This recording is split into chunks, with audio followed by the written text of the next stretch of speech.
میں بلا تاخیر دعوت خطاب دیتا ہوں استاد العلماء، استاد الخطباء، استاد الاساتذہ، فخر دیوبند، فخر پاکستان، وکیل صحابہ حضرت علامہ حضرت مولانا علامہ شاہ نواز فاروقی صاحب نعروں کی دھوم کے اندر حضرت کا استقبال کیجئے۔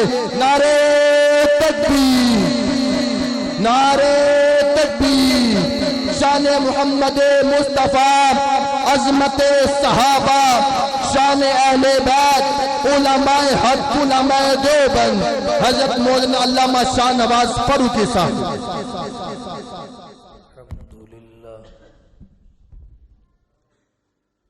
الحمدللہ وکفا وسلام علی عبادہ الذین اصطفى اما بعد فاعوذ باللہ من الشیطان الرجیم بسم اللہ الرحمن الرحیم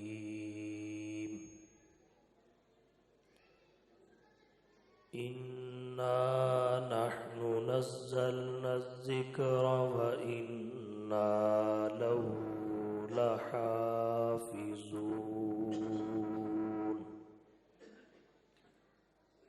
وقال الله تعالى في مقام آخر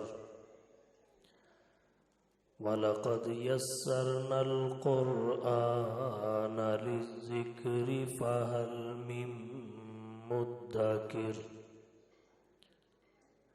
سبحان ربك رب العزة عما يصفون وسلام على المرسلين والحمد لله رب العالمين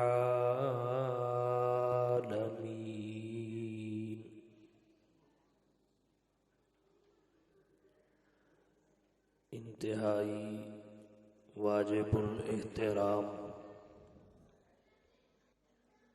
قابل صد تکریم و تعظیم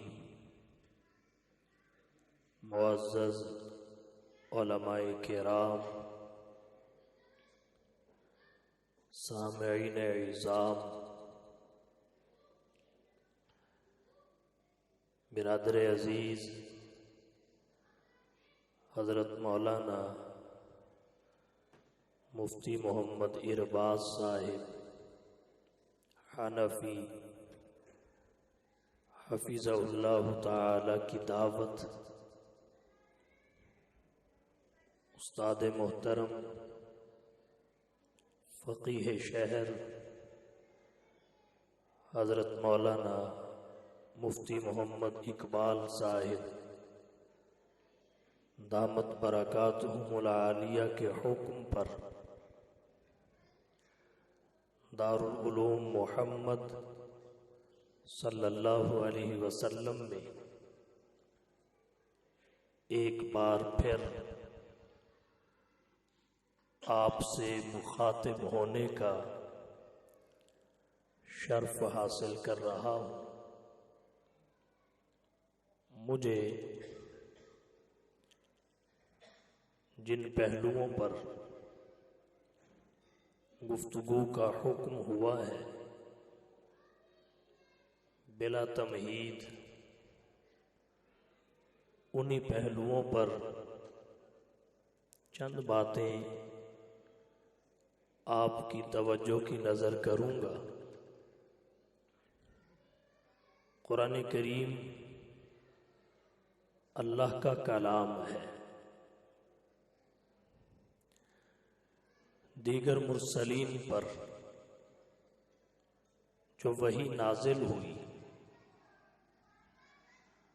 وہ صحائف اور کتاب اللہ کہلائی۔ قرآن واحد وحی ہے جو کلام اللہ کہلائے۔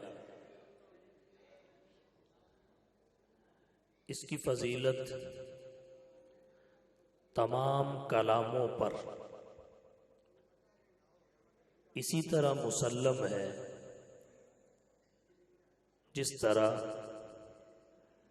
خالق کی فضیلت مخلوقات پر۔ اللہ نے قرآن کریم کو متعدد عظمتوں اور خصوصیات سے نوازا ہے۔ آج کی اس گفتگو میں فقط 3 خصوصیات اور عظمتیں آپ کی توجہ کی نظر کروں گا۔ قرآن کریم کی ایک خصوصیت اور عظمت یہ ہے،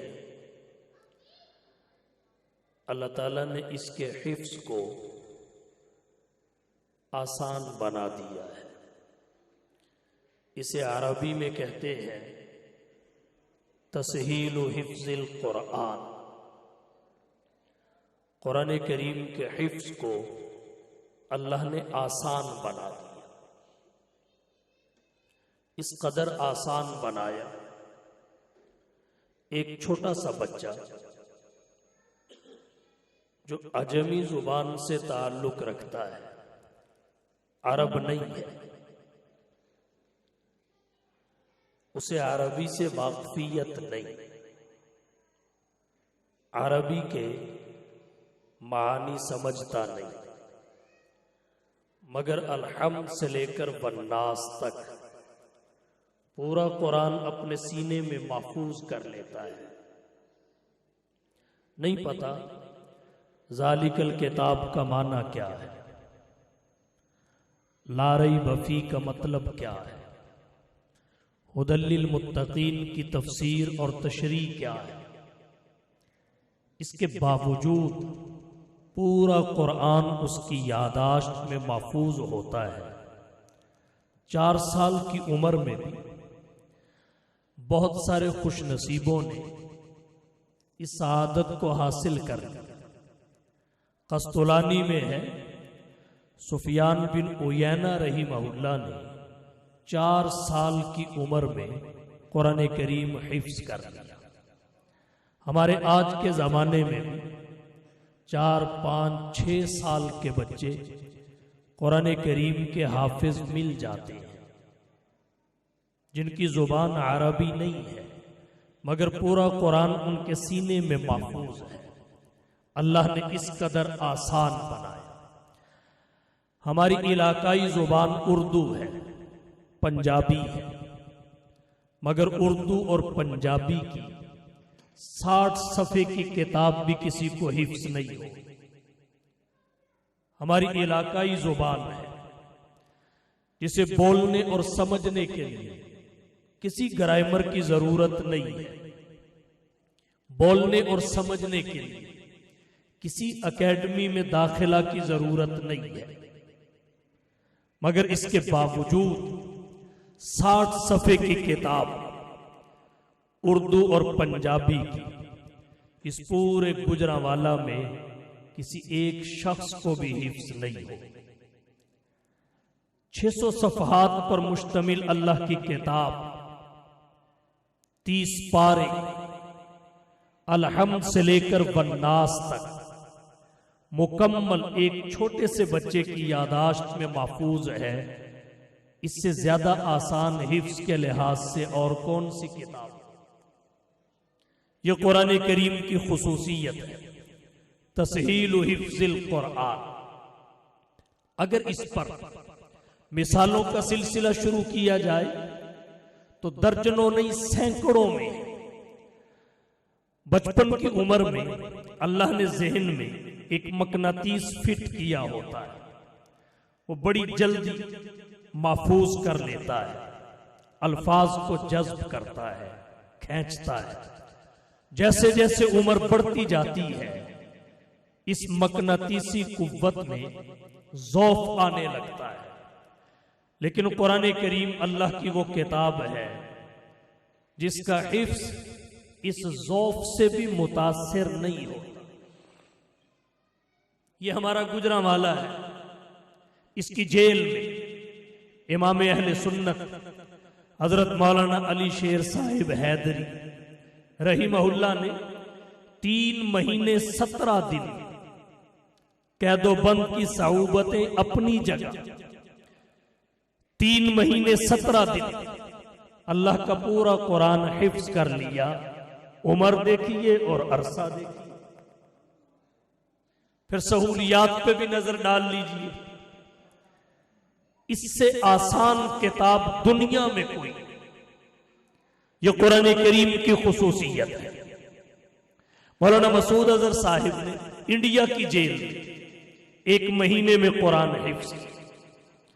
بانی دار العلوم دیوبند، حجت الاسلام والمسلمین، قاسم العلوم والخیرات، منبع فیوز و برکات، صاحب آب حیات حضرت مولانا محمد قاسم نانوتوی رحمہ اللہ نے حج کے سفر کے دوران ساتھیوں کو لیڈ کرنا الگ، سفر کی مشقت الگ، رمضان کا مہینہ، ذکر اذکار، روزے اور تراویح کی مصروفیت الگ، اس کے باوجود 1 مہینہ میں بڑی عمر میں اللہ کا قرآن اپنی یادداشت میں محفوظ کر کے بتایا کہ یاد کرنے کے لحاظ سے قرآن سے آسان کتاب کوئی۔ اللہ نے اس کے حفظ کو آسان کر دیا۔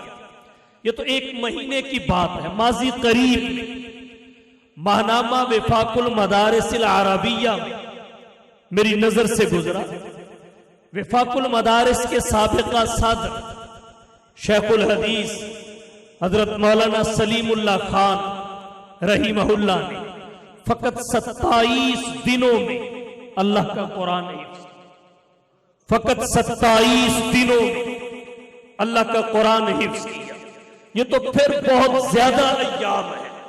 مولانا فقیر محمد جہلمی نے اپنی کتاب حدائق الحنفیہ میں لکھا ہے، سید الفقہاء، امام الائمہ، سراج الامہ، تلمیذ الصحابہ، امام سواد اعظم حضرت امام اعظم ابو حنیفہ رحمہ اللہ کے علوم کے وارث و امین حضرت امام محمد رحمہ اللہ نے فقط 7 دنوں میں اللہ کا قرآن حفظ کیا۔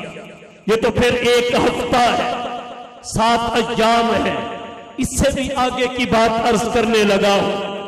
امام صاحبی رحمت اللہ علیہ نے تذکرۃ الحفاظ میں لکھا ہے کہ ابو المنذر ہشام بن محمد قلبی نام کے ایک شخص گزرے ہیں، 7 دن بھی نہیں، انہوں نے فقط 3 دنوں میں اللہ کا پورا قرآن اپنے سینے میں محفوظ کر کے بتایا کہ یاد کرنے کے لحاظ سے قرآن سے بڑھ کر آسان کوئی کتاب نہیں۔ یہ قرآن کی خصوصیت ہے، تسہیل حفظ القرآن۔ قرآن کریم کے حافظ آپ کو روئے زمین پہ ملیں گے اور کسی کتاب کے حافظ نہیں ملیں گے، اس لیے کہ اللہ نے آسان اس کے حفظ کو بنایا ہے۔ اور اس کی وجہ یہ بھی ہے، قرآن کریم کی حفاظت کا ذمہ اللہ نے لیا اور کسی کتاب کی حفاظت کا ذمہ نہیں لیا۔ دیگر کتابوں کی حفاظت کی باری آئی، فرمایا بِمَسْتُحْفِظُوا مِن کتاب اللہ وَكَانُوا عَلَيْهِ شُهَدَاءَ۔ حفاظت کا ذمہ انسانوں پہ ڈال دیا۔ قرآن کی باری آئی، فرمایا اِنَّا نَحْنُ نَزَّلْنَا الذِّكْرَ، اس خاص ذکر کو تھوڑا تھوڑا کر کے منجمن منجمن مفرقن مفرقن نازل بھی ہم نے کیا ہے، اس کی حفاظت کی ذمہ داری بھی خود لے لی ہے۔ ذریعہ حفاظ کو بنایا، قراء کو بنایا، علماء کو بنایا، مفسرین و محدثین کو بنایا، فقہاء اور مجتہدین کو بنایا۔ ہر ایک نے اپنی اپنی نوعیت کا حفاظت کا ذریعہ ہونے کا اظہار کیا۔ جب قرآن کریم ہی ہے جس کی حفاظت کا ذمہ اللہ نے لیا، باقیوں کی حفاظت انسانوں کے سپرد، انسان فانی، کتابیں بھی محفوظ نہ رہی، اللہ باقی، جب محافظ باقی ہے تو محفوظ کو خطرہ لاحق کیسے ہو سکتا ہے؟ قرآن کریم کی حفاظت کا ذمہ اللہ نے لیا، الحمد سے لے کر والناس تک مکمل متن محفوظ رہے گا۔ جب متن تمام کتابوں میں فقط قرآن کا محفوظ ہے تو حافظ بروئے زمین پہ قرآن کا ملے گا، اور کسی کتاب کا حافظ نہیں مل سکتا۔ کیسے حافظ ملے؟ گجرانوالہ کی بائبل اور ہے، گجرانوالہ کی انجیل اور ہے، سادوکی کی انجیل اور ہے، لاہور کی انجیل اور ہے، اوکاڑا کی انجیل اور ہے، ملتان کی انجیل اور ہے۔ یہاں کچھ حفظ کر لیا، آگے گئے تو بدل گیا، اس سے آگے گئے پھر بدل گیا۔ یہ قرآن کا امتیاز ہے، ساری کائنات کا قرآن ایک ہے۔ نسخہ مشرق سے اٹھائیے یا مغرب سے اٹھائیے، شمال سے اٹھائیے یا جنوب سے اٹھائیے، عرب سے اٹھائیے یا عجم سے اٹھائیے، تحت الثری سے لے کر سدرۃ المنتہا تک، سدرۃ المنتہا سے لے کر عرش العلا تک، ساری کائنات کا قرآن ایک ہے۔ اس نسخہ سے یہاں حفظ کیا، یہاں چھوڑ کے حرم میں چلے جائیے، دوسرا لے لیجئے، ایک شوشے کا فرق بھی نظر نہیں آئے گا۔ تو اس وجہ سے روئے زمین پہ حافظ فقط قرآن کا ملے گا اور کسی کتاب کا نہیں۔ یہ متن محفوظ ہے۔ اور یہاں ایک بات اور عرض کرتا چلا، جب کتابوں میں قرآن محفوظ ہے، حافظ فقط قرآن کا مل سکتا ہے اور کسی کتاب کا نہیں۔ نمبر 2، جب کتابوں میں قرآن محفوظ ہے تو مذاہب میں فقط مذہب اسلام محفوظ ہے اور کوئی مذہب محفوظ نہیں ہے، کیونکہ کوئی بھی آسمانی مذہب آسمانی کتاب سے ثابت ہوتا ہے۔ جب دیگر آسمانی کتابیں ہی محفوظ نہیں تو دیگر مذاہب بھی محفوظ نہیں۔ اب یہودی مذہب غیر محفوظ، عیسائی مذہب غیر محفوظ، اگر محفوظ ہے فقط اسلام ہے۔ تیسرا لازمی نتیجہ یہ ہے، جب مذاہب میں فقط اسلام محفوظ ہے، مذاہب میں فقط اسلام محفوظ ہے، تو دعوت و تبلیغ اہل اسلام کا حق ہے اور کسی مذہب کے ماننے والوں کا حق نہیں ہے، کیونکہ وہ جس مذہب کی طرف دعوت دیتے ہیں حقیقت میں ان کے پاس وہ مذہب نہیں ہے، مذہب کے نام پر غیر مذہب کی دعوت دیتے ہیں، اور مسلمان جس مذہب کی دعوت دیتے ہیں، ان الدین عند اللہ الاسلام ومن یبتغی غیر الاسلام دینا فلن یقبل منہ وہو فی الآخرۃ من الخاسرین، وہ مکمل محفوظ ہے۔ اور حضرت فرما رہے تھے پیکٹ کی شکل میں محفوظ ہے، تو جب انہی کے پاس ہے تو دعوت و تبلیغ بھی انہی کا حق ہے، اور کسی کو یہ حق نہیں پہنچتا کہ وہ مذہب کے نام پر غیر مذہب کی دعوت دیتا پھر۔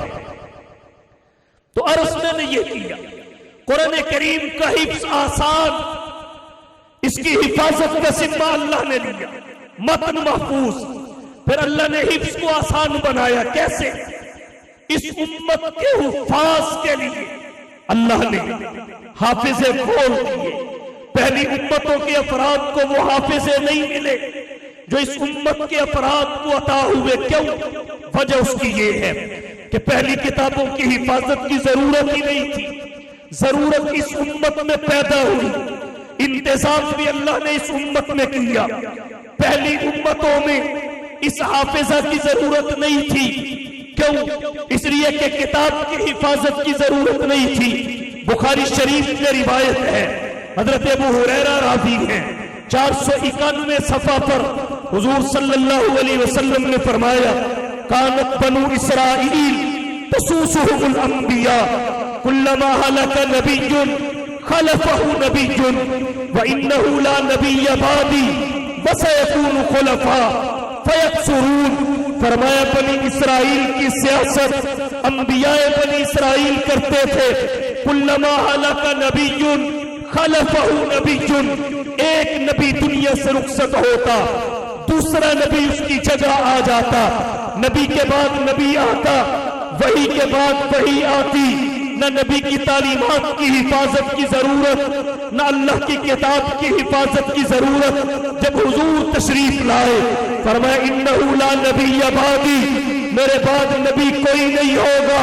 وسیکون خلفاء، خلفاء ہوں گے، یا اپنے بعد خلافت کے اجرا کی نشاندہی کی۔ اور ایک دوسری حدیث میں علماء کو اپنا اور دیگر انبیاء کا وارث قرار دیا، العلماء ورثۃ الانبیاء، فرمایا وسیکون خلفاء فیکثرون، خلفاء کثرت سے ہوں گے۔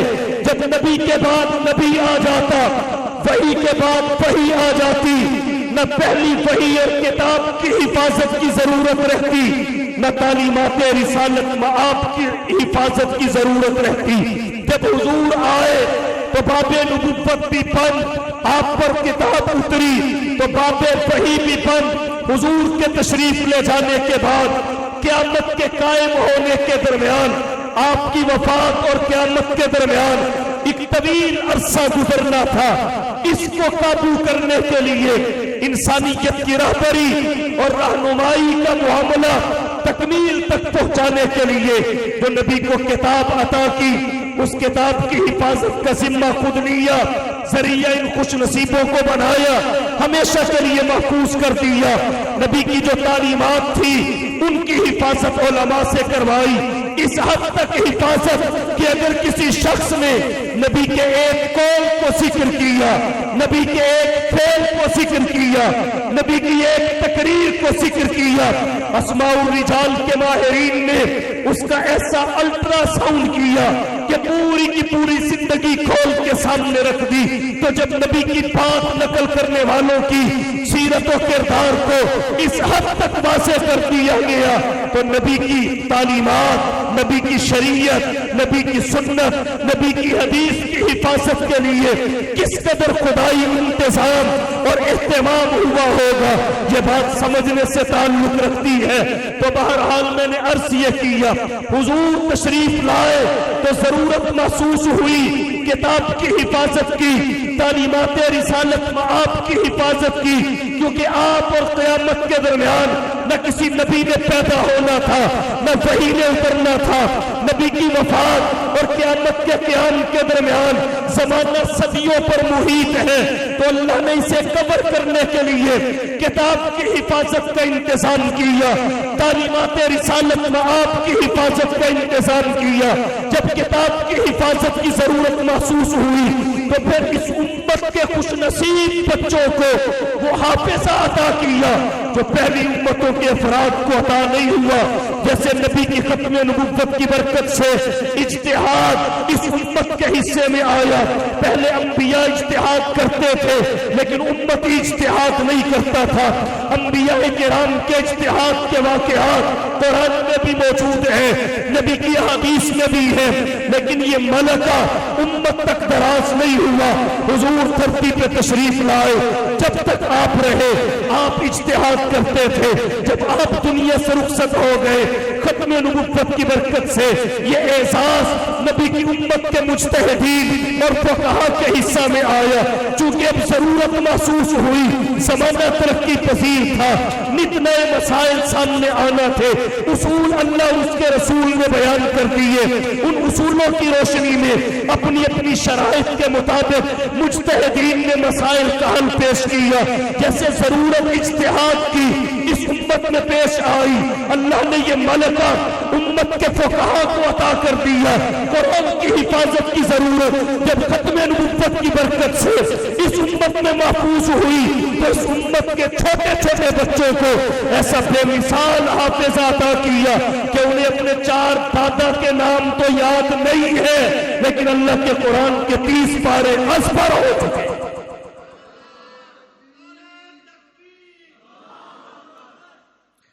حفظ قرآن آسان۔ اور یہاں ایک بات اور عرض کرنا چاہوں، قرآن کریم کا حفظ ہماری دنیاوی ضرورت بھی ہے، ہماری اخروی ضرورت بھی ہے۔ ہمارا آج کا تجدد پسند طبقہ، ہمارا آج کا عصری تعلیم یافتہ نہیں، عصری تعلیم زدہ طبقہ کہتا ہے کہ یہ وقت کا ضیاع ہے۔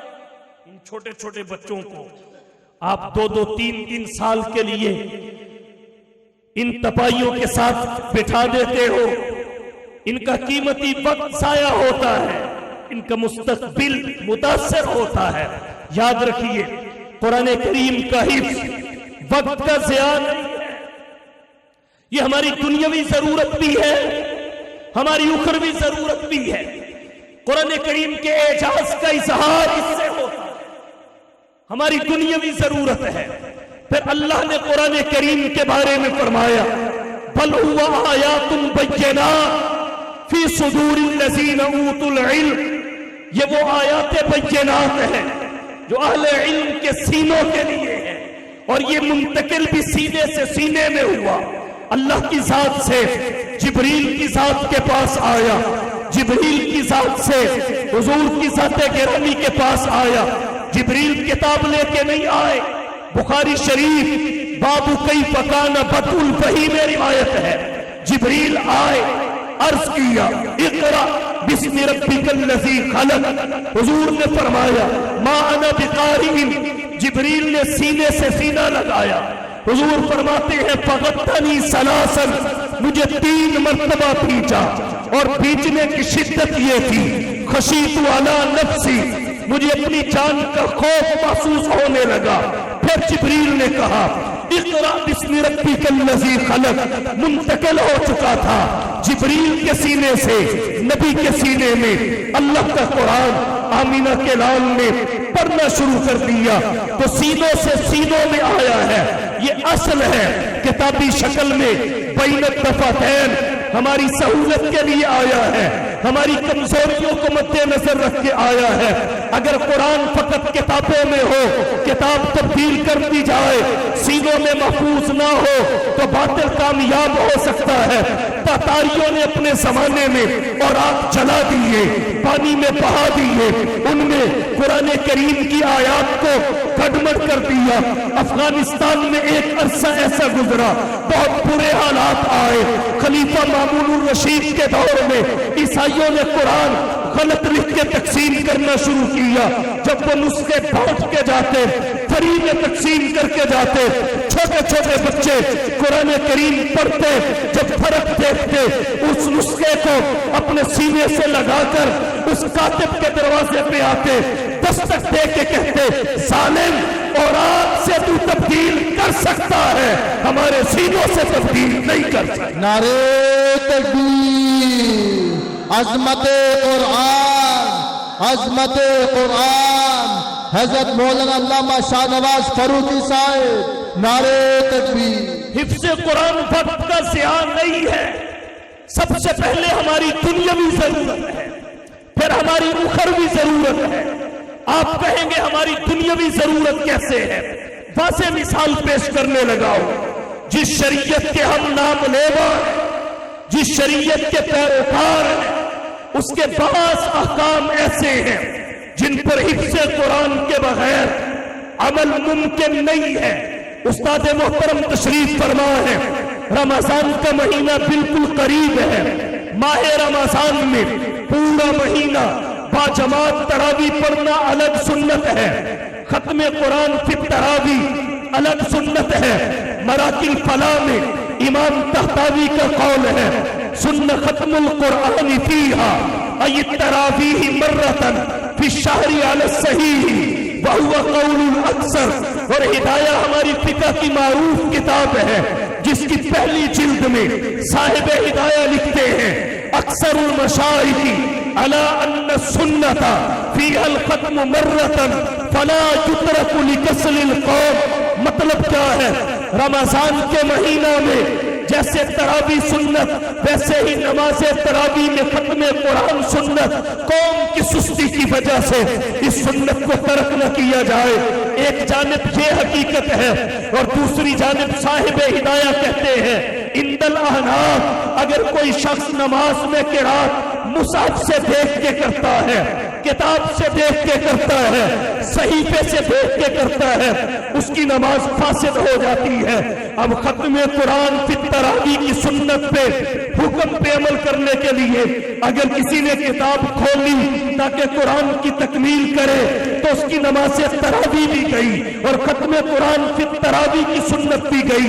وہ دونوں سے معلوم ہو گیا ایک ہی طریقہ ہے، وہ یہ کہ سینے میں محفوظ کیا جائے، یادداشت میں جگہ دی جائے، مصلی پہ کھڑا ہو کر ایک سامنے پیچھے کھڑے کر کے یادداشت کے پل پوتے پہ قرآن پڑھا جائے اور اس طرح اس حکم پہ عمل کیا جائے۔ ہماری دنیاوی ضرورت ہے، پھر ہماری اخروی ضرورت بھی ہے۔ اخروی ضرورت آپ کہیں گے کیسے؟ اللہ نے آخرت میں کچھ مقامات ایسے رکھے ہیں، درجات ایسے رکھے ہیں، کچھ مراتب ایسے ہیں، ان کی چابی حفظ قرآن، ان کی چابی حفظ قرآن ہے۔ اگر وہ چابی پاس ہوگی تو جنت میں پہنچ کے ان خاص مقامات کا تالا کھلے گا، وگرنہ جنت میں پہنچ بھی گئے تو ان مقامات تک پہنچ اور رسائی نہیں ہو سکے گی۔ جنت میں کون سا سب کے درجے ایک جیسے ہوں؟ درجات مختلف اور متفاوت۔ یہ واپڈا ٹاؤن ہے، رہنے والے تو سارے واپڈا ٹاؤن کے ہیں، لیکن مکان سب کے ایک جیسے تو نہیں۔ کوئی 5 مرلے کے مکان میں رہتا ہے، کوئی 10 مرلے کے مکان میں رہتا ہے، کوئی کنال کی کوٹھی میں رہتا ہے، کوئی ایکڑ کے بنگلے میں رہتا ہے، رہتے سارے واپڈا ٹاؤن میں۔ پولیس کے محکمہ کو لے لیجئے، کہنے کو تو سارے پولیس ڈپارٹمنٹ کے افراد ہیں، مگر گریڈ سب کے برابر تو نہیں ہے، تو جنت میں بھی برابر نہیں، مختلف ہوں گے۔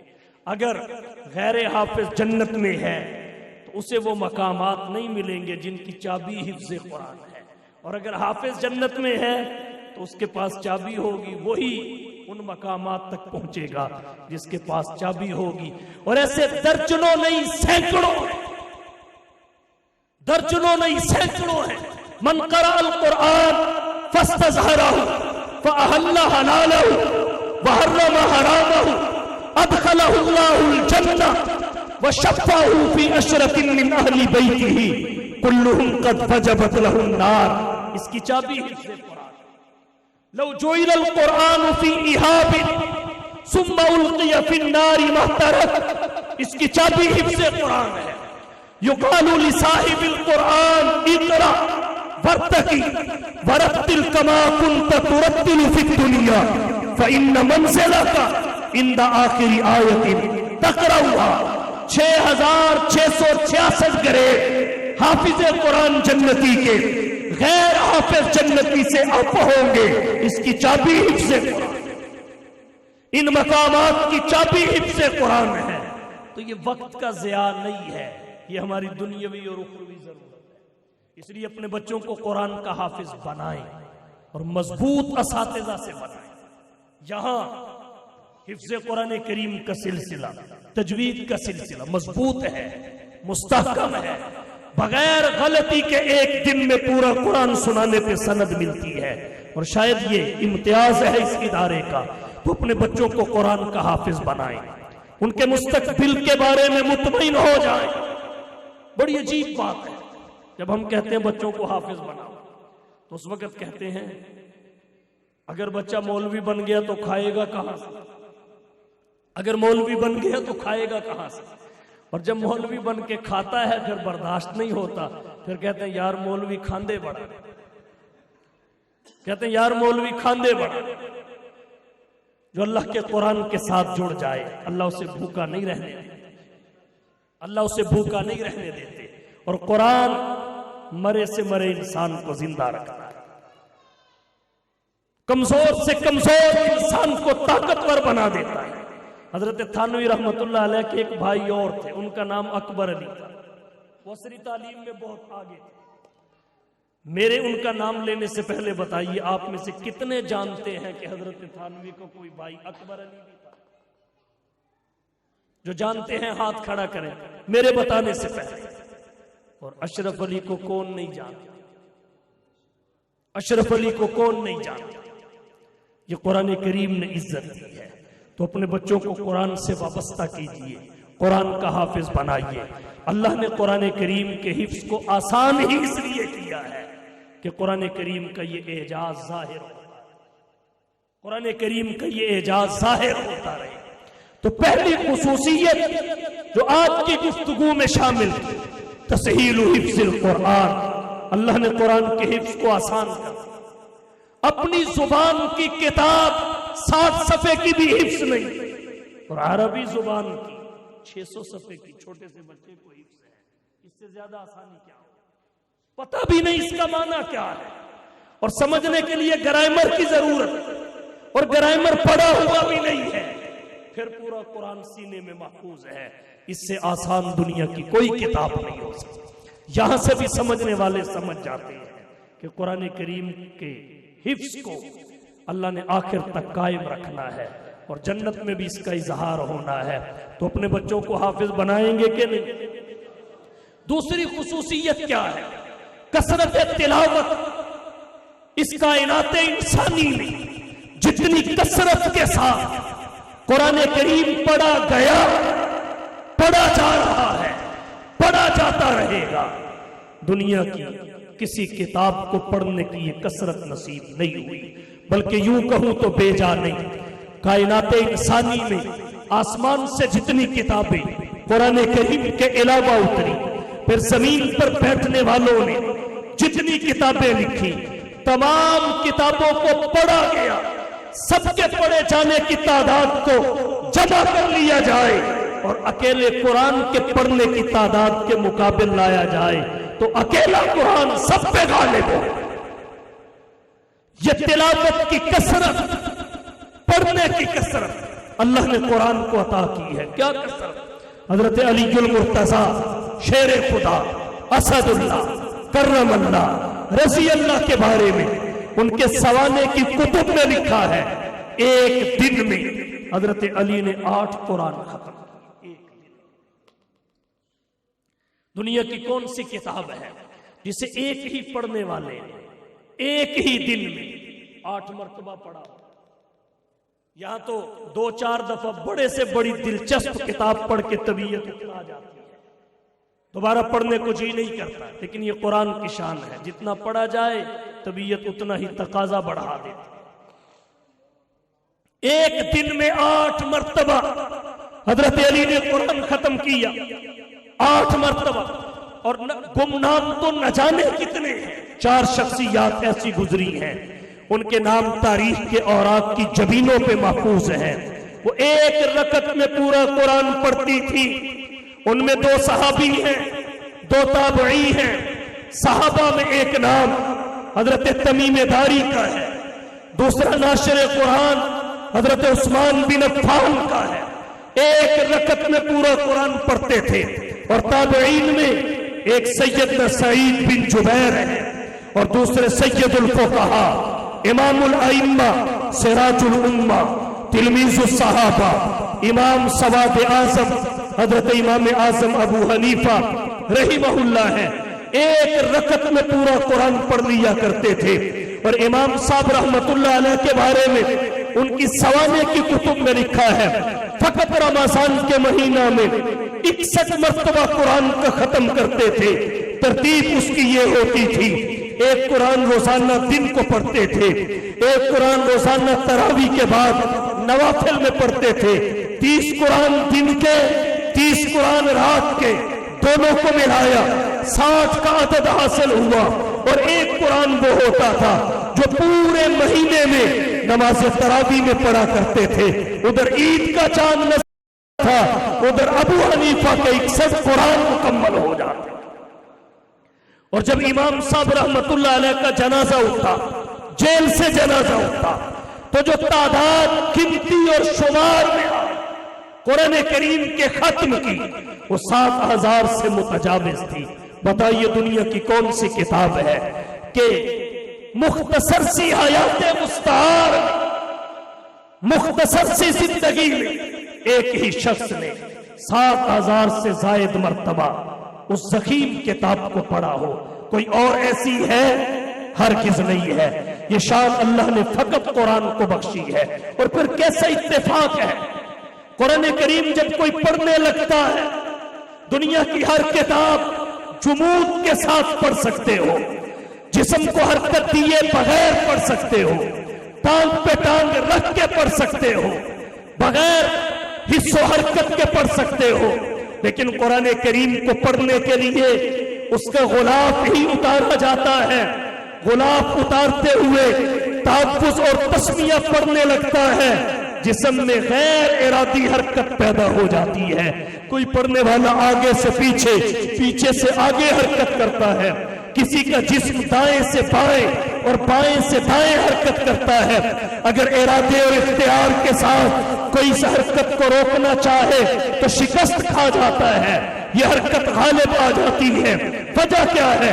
قرآن اللہ کا کلام ہے، القرآن کلام اللہ وخرج منہ، اللہ کا کلام ہے، اللہ کی ذات سے آیا ہے۔ اور علم کلام کے ماہرین کہتے ہیں کلام کو متکلم کے ساتھ نسبت ہوتی ہے، قربت ہوتی ہے۔ جب اللہ کی ذات فانی نہیں قدیم ہے، اس کی صفات بھی فانی نہیں قدیم ہے، اور کلام قرآن کریم اللہ کی صفت ہے، یہ بھی قدیم ہے، اس کو اللہ کی ذات سے نسبت ہے۔ کلام متکلم کے قریب کرتا ہے، صفت موصوف کے قریب کرتی ہے۔ جب کوئی قرآن پڑھنے لگتا ہے تو قرآن رحمان کے قریب کر دیتا ہے۔ جب رحمان کی قربت نصیب ہوتی ہے پھر رحمت کی بارش برستی ہے، اور یہ ہو نہیں سکتا کہ باران رحمت برسے اور جس پہ برس رہی ہو اس کا بدن نہ جھومے۔ یہ بدن جھومتا ہے، اسے روکا نہیں جا سکتا۔ کیا شان ہے قرآن کریم کی! کل کا اخبار آج کسی کے سامنے رکھا گیا، بھلے اس نے نہ پڑھا، جس کے سامنے رکھا گیا بھلے اس نے نہ پڑھا ہو، لیکن وہ سرخی اور خبر سے پہلے تاریخ پہ نظر ڈالتا ہے۔ اگر تاریخ پرانی ہو، ایک دو دن پرانی بھی ہو، وہ اٹھا کے رکھ دیتا ہے کہ یہ تو پرانا ہے، میں نہیں پڑھا، یہ پرانا ہے میں نہیں پڑھا۔ اور قرآن کریم کو نازل ہوئے صدیاں بیت چکی ہیں، آج تک کسی نے یہ کہہ کے پڑھنے سے انکار نہیں کیا کہ یہ تو 1400 سال پرانا ہے، میں کیسے پڑھوں۔ یہ آج تک کیوں نہیں کہا گیا؟ اس لیے کہ پرانی مخلوق ہوتی ہے، قرآن مخلوق نہیں ہے، قرآن اللہ کی صفت ہے۔ اور پھر اللہ نے قرآن کریم ایک زمانے کے لیے تھوڑا اتارا ہے، ایک علاقے کے لیے تھوڑا نازل کیا، ایک طبقے کے لیے تھوڑا نازل کیا، ہر زمانے کے لیے، ہر علاقے کے لیے، ہر طبقے کے لیے قرآن کریم کو اللہ نے نازل فرمایا۔ زمانہ ترقی آج کر رہا ہے، سائنس اور ٹیکنالوجی نے ترقی آج کی ہے، عصری تعلیم کا غلغلہ آج بلند ہوا ہے، لیکن اس کے باوجود کوئی بھی تجدد پسند ایک بھی مسئلہ ایسا پیش نہیں کر سکتا کہ یہ مسئلہ آج پیش آیا ہے جس کا حل 1400 سال پہلے اللہ کے قرآن نے پیش نہ کر دیا، اس کو حل کرنے کے اصول نہ بتا دیے، نئے سے نیا مسئلہ لائیے، اس کے حل کے اصول اللہ کے قرآن نے بتا دیے، تبیانا لکل شیء۔ تو عرض میں نے یہ کیا، قرآن پرانا ہوتا ہی یہ ہر زمانے کے لیے ہے، زمانہ جتنی بھی ترقی کر جائے زمانہ پیچھے نظر آتا ہے، اللہ کا قرآن آگے نظر آتا ہے۔ ایٹم آج کی دنیا نے بنایا، قرآن نے اس کا صدیوں پہلے ذکر کر دیا۔ میڈیکل سائنس آج بھی وہاں تک نہیں پہنچی جن حقائق کو قرآن نے صدیوں پہلے واضح کر دیا۔ جنرل سائنس آج بھی ان انکشافات سے محروم نظر آتی ہے جو اللہ کے قرآن نے صدیوں پہلے کر دیے۔ تو عرض میں نے یہ کیا، قرآن کریم جب بھی کوئی شخص پڑھتا ہے کبھی شکوہ نہیں کرتا کہ یہ تو 1400 سال پرانا ہے، اس لیے کہ پرانی مخلوق ہوتی ہے، قرآن مخلوق ہے ہی کب ہے ہی کب ہے۔ قرآن کریم کتاب تلاوت جتنی کثرت کے ساتھ قرآن کو پڑھا گیا، نہ کوئی آسمانی کتاب اتنی کثرت سے پڑھی گئی، نہ کوئی زمینی کتاب اتنی کثرت سے پڑھی گئی۔ تو اب ہمارے لیے اس میں پیغام کیا ہے؟ جیسے تسہیل و حفظ القرآن میں ہمارے لیے پیغام یہ ہے، اللہ نے آسان بنایا ہے، حفظ کے لیے بنایا ہے، تو پھر ہمیں اس آسانی سے فائدہ اٹھانا چاہیے۔ اسی طرح اس کو کتاب تلاوت بنایا، پھر پڑھنے کی کثرت اسے عطا کی، تو ہمیں قرآن کریم کی تلاوت کو بھی زندگی کے معمولات میں شامل کرنا چاہیے۔ ہمارا آج کا تجدد پسند طبقہ، ہمارے آج کے نوجوان کا کہنا یہ ہے موسیقی روح کی غذا ہے، موسیقی روح کی غذا ہے۔ میں انکار بھی نہیں کرتا، کسی روح کی ہو بھی سکتی ہے، کسی روح کی ہو بھی سکتی ہے۔ روحیں کون سا ساری ایک جیسی، روحیں کون سا ساری ایک جیسی ہے؟ نفس لوامہ بھی ہے، نفس امارہ بھی ہے، نفس مطمئنہ بھی ہے۔ انسان کون سا سارے حلال کھاتے ہیں، حرام بھی کھاتے ہیں، حلال بھی کھاتے ہیں، پاک بھی کھاتے ہیں، ناپاک بھی کھاتے ہیں۔ تو روحیں کون سا ساری ایک جیسی ہے؟ ہاں البتہ یہ ہے، پاکیزہ روحوں کی غذا موسیقی نہیں ہے، وہ اللہ کا قرآن ہے۔ ان کے لیے سزا ہے، غذا نہیں ہے۔ روح امر ربی ہے، قرآن حکم ربی ہے، جہاں سے روح آئی وہیں سے غذا آئی۔ تو موسیقی غذا نہیں ہے، قرآن کی تلاوت غذا ہے۔ موسیقی سے روح میں سختی پیدا ہوتی ہے، نفس میں سختی اور شدت آتی ہے، قرآن سے نرمی آتی ہے، قرآن سے نرمی آتی ہے۔ تو جو روح کو طاقتور بنانے والی خوراک ہے وہ قرآن کی تلاوت ہے۔ لیکن آج ہماری زندگی کے معمولات سے قرآن کریم کی تلاوت نکل چکی ہے۔ ہماری زندگی کے معمولات میں فجر کے بعد 2 گھنٹے کی دوڑ تو شامل ہے، ہماری زندگی کے معمولات میں عصر کے بعد بیوی بچوں کے ساتھ چائے پہ بیٹھ کے گپ شپ تو شامل ہے، عشاء کے بعد بس میں دوستوں کا حصہ بننا تو شامل ہے۔ ہماری زندگی کے معمولات میں 2 گھنٹے کی ورزش، ویٹ لفٹنگ تو شامل ہے، لیکن اللہ کے قرآن کی تلاوت نہیں شامل۔ اگر فجر کے بعد 2 گھنٹے دوڑ کے لیے وقت نکل سکتا ہے، کلب میں جا کے ورزش کے لیے نکل سکتا ہے، اخبار پڑھنے کے لیے نکل سکتا ہے، بیوی بچوں کے ساتھ گپ شپ کے لیے نکل سکتا ہے، دوستوں کے ساتھ پھٹے پہ بیٹھ کے خرافات کے لیے نکل سکتا ہے، تو قرآن کریم کے 2 رکوع کی تلاوت کے لیے بھی نکال کے دیکھیے، اس کے اثرات آپ کو نظر آئیں گے۔ زندگی کی کایا پلٹ۔ کہتے ہیں جی گھر میں برکت نہیں، بھئی کیسے ہو؟ برکت کے کچھ اسباب ہیں، ان اسباب کو اڑا کے کیسے برکت آئے؟ برکت کے اڑانے کے اسباب ہم نے پیدا کیے اور پھر امید برکت کی رکھ کے بیٹھ گئے۔ زیادہ سے زیادہ یہ کرتے ہیں کہ دکان تازہ ڈالی گئی، مولانا کے پاس آ جاؤ، بچے لے کے آؤ، قرآن کریم پڑھاؤ، برکت ہوگی ہوتی ہے۔ لیکن اگر برکت ایک سیر ہوئی، بعد میں ڈیک اتنی آواز سے چلتا ہے، نحوست 2 سیر آ جاتی ہے، پھر برکت چلی گئی، نحوست پھر رہ گئی۔ جب تک ہم معمول بنا کر اپنے مکان میں، اپنی دکان میں، اپنی فیکٹری میں، اپنے کاروبار میں اللہ کے قرآن کی تلاوت اور تعلیمات کو شامل نہیں کریں گے، ہماری پرابلم دور نہیں ہوگی۔ تو یہ دوسری خصوصیت ہے کثرت تلاوت۔ آخری خصوصیت عرض کرتا ہوں، وہ ہے قرآن کریم کی انقلابی تاثیر۔ جو تاثیر اللہ نے قرآن میں رکھی ہے وہ دنیا کی کسی کتاب میں نہیں۔ کیسی تاثیر؟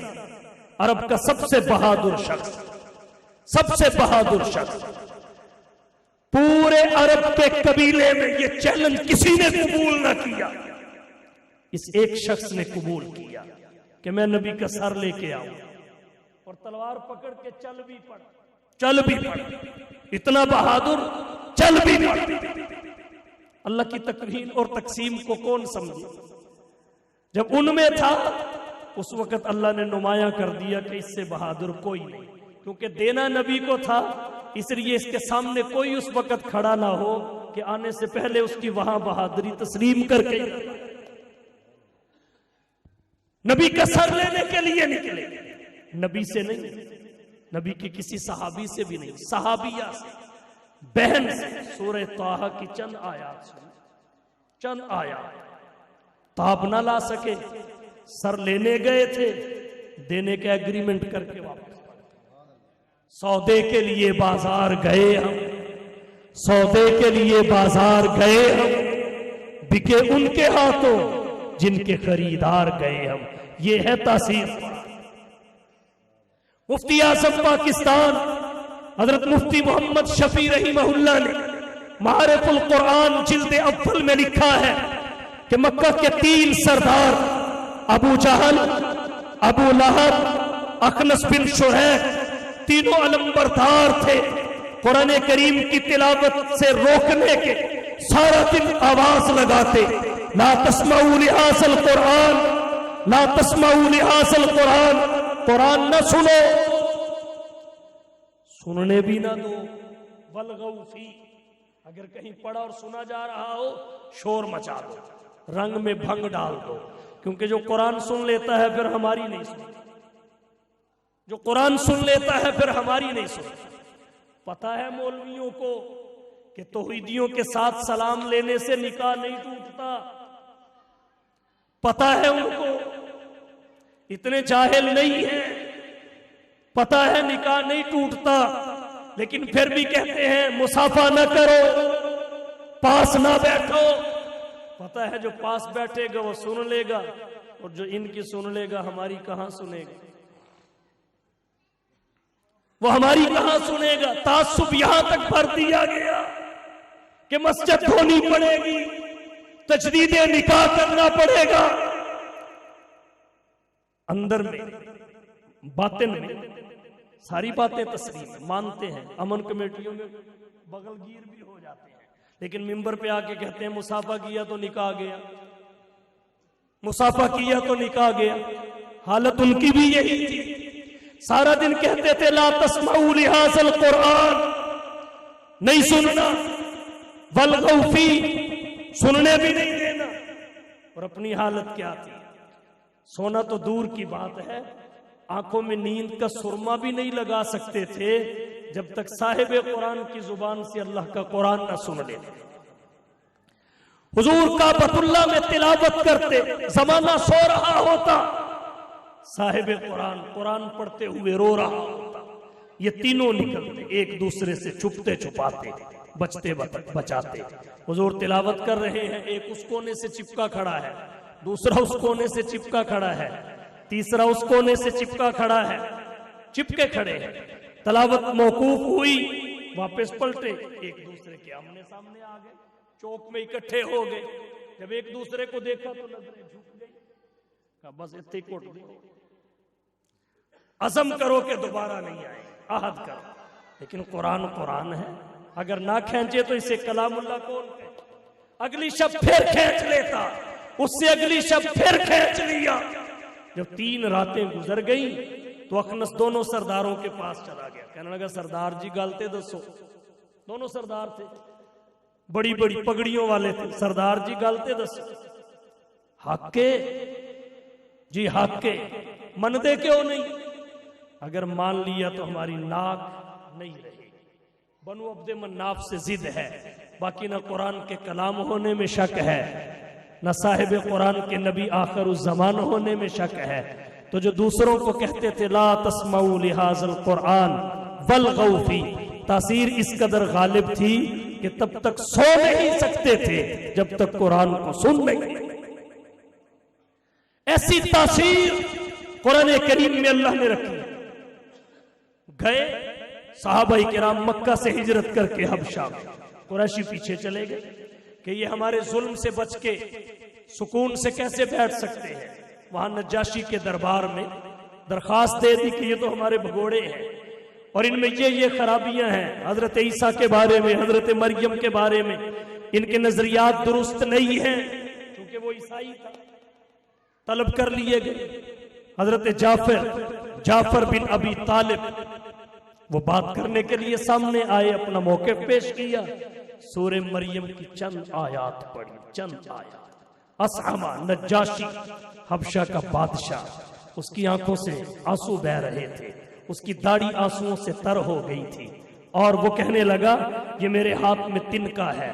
انہوں نے جو عیسیٰ اور مریم کے بارے میں کہا ہے اس تنکے کے برابر بھی عیسیٰ اور مریم کا مقام نہ اس سے بڑا ہوا ہے نہ گھٹا ہوا. کلمہ پڑھ کے مسلمان ہوں گے. خنسا عرب کی شاعرہ تھی، مرثیہ گو شاعر، جس کے اشعار اور کلام سے لوگ اصول اخذ کیا کرتے تھے. فن شاعری کے اصول اخذ کیا کرتے تھے. قرآن سنا اس نے اشعار کہنے چھوڑ دیے. مسلمان ہو گئی. ایسی تاثیر جس نے ضلالت کو ہدایت میں بدلا، جہالت کو علمیت میں بدلا، بغاوت کو اطاعت میں بدلا، شقاوت کو سعادت میں بدلا، اجنبیت کو اپنائیت میں بدلا، جفا کو وفا میں بدلا، بوت کو قربتوں میں سمیٹا، ذروں کو صحرا کیا، قطروں کو دریا کیا، غلاموں کو آقا کیا، بیگانوں کو اپنا بنایا. ایسی مثالی تاثیر رہسن رہبر بنے، جاہل عالم بنے، صنم پرست سمت پرست بنے، باطل پرست حق پرست بنے. جو حلائے عرب مقام صحابیت پہ پہنچے، عرب کے بدو تہذیب و تمدن کے امام بنے. یہ اللہ نے تاثیر قرآن میں رکھی ہے. جو انقلاب قومیت کی بنیاد پہ آیا اس کا اثر مٹ گیا. جو علاقائیت کی بنیاد پہ آیا اثر مٹ گیا. جو لسانیت کی بنیاد پہ آیا اثرات مٹ گئے. جو عصبیت کی بنیاد پہ آیا اثرات مٹ گئے. اور جو قرآن کی تاثیر کی بنیاد پہ آیا وہ آج بھی باقی ہے، قیامت تک باقی رہے گا. جو صداقت قرآن میں بھی وہ زندہ ہے. عدالت باقی ہے، شرافت باقی ہے، ہدایت باقی ہے، حیا باقی ہے، عفت باقی ہے. اگر ایک قوم بدل گئی اس کی جگہ دوسری قوم آ جائے گی. جو انقلاب قرآن نے برپا کیا ہے وہ ہمیشہ کے لیے باقی رہے گا.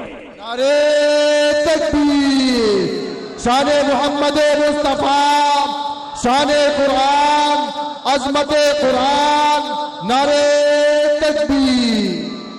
یہاں ایک بات عرض کرنا چاہوں گا، بس ایک سوال اور اس کا جواب.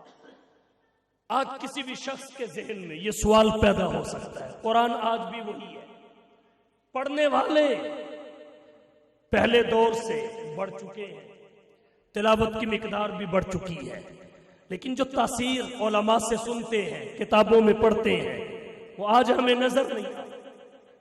وہ تاثیر ہمیں نظر نہیں آتی. کیوں؟ کہ قرآن بدل گیا، تاثیر ختم ہو گئی. ایسا ہرگز نہیں ہے. بات دراصل یہ ہے، قرآن نسخہ شفا ہے. قرآن نسخہ شفا ہے. جسمانی امراض کے لیے بھی شفا، روحانی امراض کے لیے بھی شفا. روحانی امراض کے لیے کیسے شفا بنے گی؟ روحانی معالج کے پاس آنا پڑے گا. یہ اہل اللہ روحانی معالج ہے، روحوں کا علاج کرتے ہیں، آنا پڑے گا. اس کو تزکیہ کہتے ہیں. تو عرض میں نے یہ کیا، قرآن نسخہ شفا ہے. اور نسخے کی تاثیر کب ظاہر ہوتی ہے؟ نمبر 1 نسخے کا استعمال، نمبر 2 اس کے موافق پرہیز. نسخے کا استعمال، نمبر 2 اس کے موافق پرہیز. اگر خوراک آپ ڈبل بھی لے لیں، پرہیز نہ کریں تو تاثیر کامل طریقے سے ظاہر نہیں ہوتی. مثال کے طور پہ ایک شخص کا گلا خراب ہے، خراش ہے، نزلہ زکام ہے. حکیم اسے کہتا ہے یہ بنفشہ آپ نے پینا ہے، یہ جو شاندہ آپ نے لینا ہے. اب وہ آئے، 1 کپ جو شاندے کا اور 2 گلاس کوک کے، وہ بھی ٹھنڈے. 1 کپ بنفشے کا، 3 کپ آئس کریم کے. گجرا والا ہے. اور پھر وہ آ کے کہے یار اس نسخے میں تو اثر ہی کوئی نہیں. اب بتائیے اسے یہ کہنے کا حق ہے؟ اسے یہ کہنے کا حق ہے کہ نسخے کی تاثیر تو نظر ہی نہیں آ رہی، نسخے میں تو اثر ہی نہیں. بھئی اثر کیسے ہو؟ نسخے میں اثر ہے لیکن جناب کی بد پرہیزی اس کے اظہار میں رکاوٹ ہے، اس کے ظہور میں رکاوٹ ہے. آپ پرہیز کریں پھر دیکھیں اثر ظاہر ہوتا ہے کہ نہیں. تو قرآن میں آج بھی وہی تاثیر ہے، آج بھی وہی اثر ہے. رکاوٹ تو ہم ہیں.